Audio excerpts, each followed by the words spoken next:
Qu'attendons-nous pour changer notre regard sur l'autisme? C'est en substance le message de la campagne lancée aujourd'hui à l'occasion de la journée mondiale de sensibilisation sur l'autisme, car les personnes qui souffrent de ce trouble envahissant du développement sont trop souvent victimes de discrimination. Marina. Oui, 600 000 autistes seraient encore privés de leur droit à l'éducation, à la culture ou au sport. Ce sont les chiffres de l'association SOS Autisme France.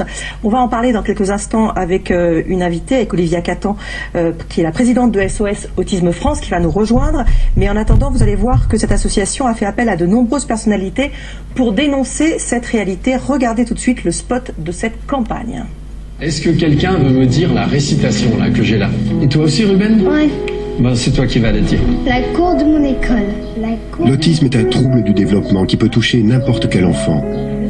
Malgré la loi sur l'égalité des chances, ils sont 600 000 à être privés de leur droit à l'éducation, à la culture et au sport.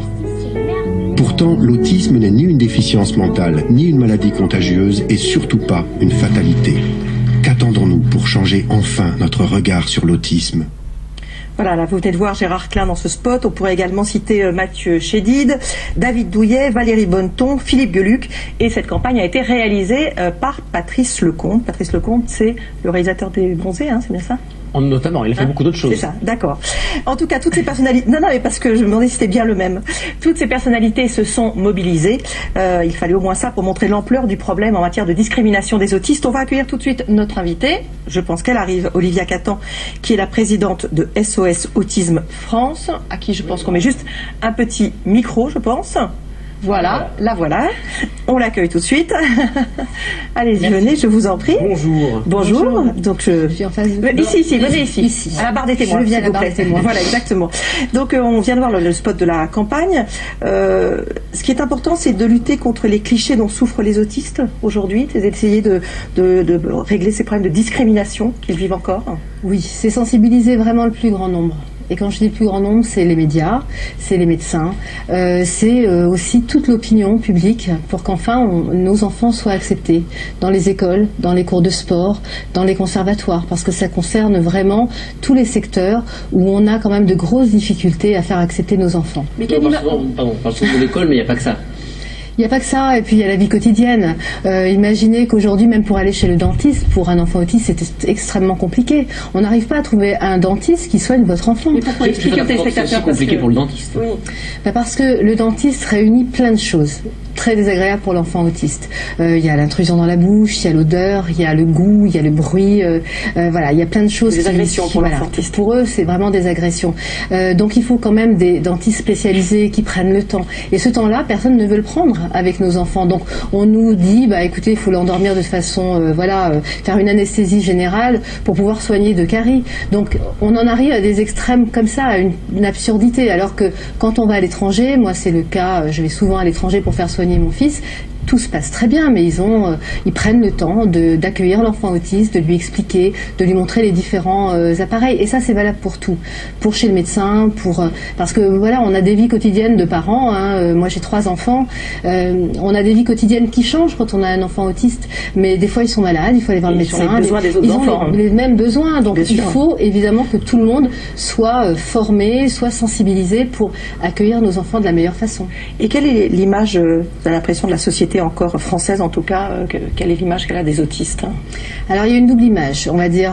Il y a une image, soit ils les prennent vraiment tous pour des gens qui ont une incapacité mentale à réfléchir, soit on les prend pour des enfants violents qui se tapent la tête dans les murs. Voilà, on mélange aussi beaucoup de handicaps là-dedans. Et puis sans ça, on les prend aussi pour des surdoués. Oui, parce que les autistes Asperger qui sont effectivement dans les médias bien souvent, qui sont invités, donnent une image qui n'est pas la bonne de la majorité des autistes. Le problème, c'est que soit les médias montrent des images de parents comme moi, voilà, on va se plaindre, on va pleurer parce qu'on a des difficultés à faire accepter notre enfant, soit c'est carrément l'image des Asperger surdoués, formidables, et qui sont parfois vus, entre guillemets, comme un peu des animaux de foire aussi, parfois. Pas partout, mais parfois. Et ce qui fait qu'au bout d'un moment, on a l'impression que l'image de l'autisme, c'est ça. Et nous, on a voulu prendre à chaque fois, dans chaque spot, un enfant très différent, l'un de l'autre. Il y en a qui parlent, il y en a qui parlent pas, il y en a qui ont des problèmes de psychomotricité, il y en a qui n'en ont pas. Donc, mais ils ont tous l'autisme en commun, et on ne peut pas parler d'autisme, on parle des autismes, je crois que ça serait plus exact. Olivier Catan, il y a une autre mesure, il y a une autre chose qui vous qui vous énerve, c'est une mesure de la loi de santé que vous jugez inacceptable parce qu'elle concerne un dispositif permanent d'orientation au sein des maisons départementales des personnes handicapées. De quoi s'agit-il? Alors, c'est un amendement, le 1488, qui a été déposé par des députés socialistes. Vous savez qu'aujourd'hui, on envoie souvent des enfants autistes en Belgique. Oui, parce qu'il n'y a pas assez de place en voilà. France. Alors, sauf que là, on va un peu légaliser les choses en disant, ben voilà, s'il n'y a pas de structure pour ces enfants, on va juste consulter les parents, mais la MDPH sera garante de cette décision finale. MDPH, donc la maison départementale des personnes handicapées, pardon, j'ai l'habitude. Et du coup, soit on va les mettre en hôpitaux de jour, ce qui est très mauvais pour les enfants autistes, c'est pas ce qu'il leur faut du tout, soit dans des hôpitaux psychiatriques, ça on sait ce que ça peut donner, c'est encore pire, soit carrément vers la Belgique, on sous-traite le handicap.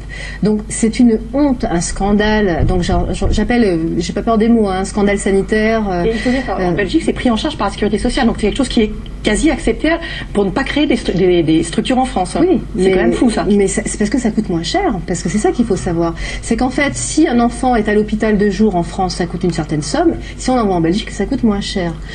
Mais comme j'ai dit au président de la République quand je l'ai rencontré, je lui ai dit tout l'argent que vous investissez dans ces hôpitaux de jour où sont ces enfants, où la journée coûte carrément 800 €.